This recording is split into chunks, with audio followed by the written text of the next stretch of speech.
the wake of George Floyd's death, violent rioters and anarchists have hijacked legitimate protests to wreak senseless havoc and destruction on innocent victims. The current situation in Portland is a telling example. Every night for the past 2 months, a mob of hundreds of rioters have laid siege to the federal courthouse and other nearby federal property. What unfolds nightly around the courthouse cannot reasonably be called protest. It is, by any objective measure, an assault on the government of the United States. And we have the obligation to protect federal courts, and the U.S. Marshals specifically have been given that obligation.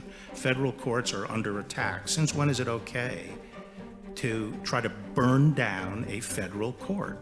If someone went down the street to the Prettyman Court here, that beautiful courthouse we have right at the bottom of the hill, and started breaking windows and firing industrial-grade fireworks in to start a fire, throw kerosene balloons in and start fires in the court, is that okay? Is that okay now? No, the U.S. Marshals have a duty to stop that and defend the courthouse, and that's what we are doing in Portland. We are at the courthouse defending the courthouse. We're not out looking for trouble.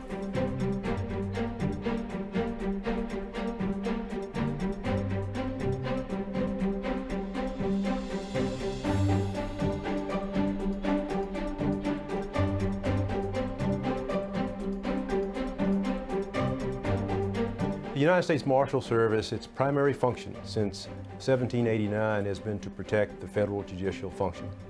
So what we're doing in Portland is nothing new. We've been doing it for 230 years.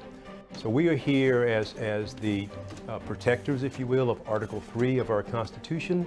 That's our primary duty and function. And so that's why we're here.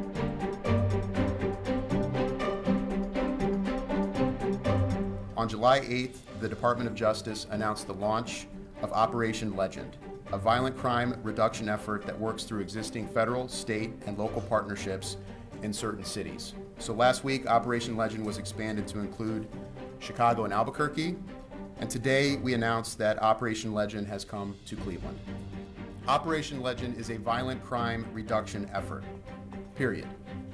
There are additional resources that are being provided to federal, state, and local law enforcement to assist in traditional crime fighting that will be directed at gang violence, narcotics-related shootings, and illegal firearms.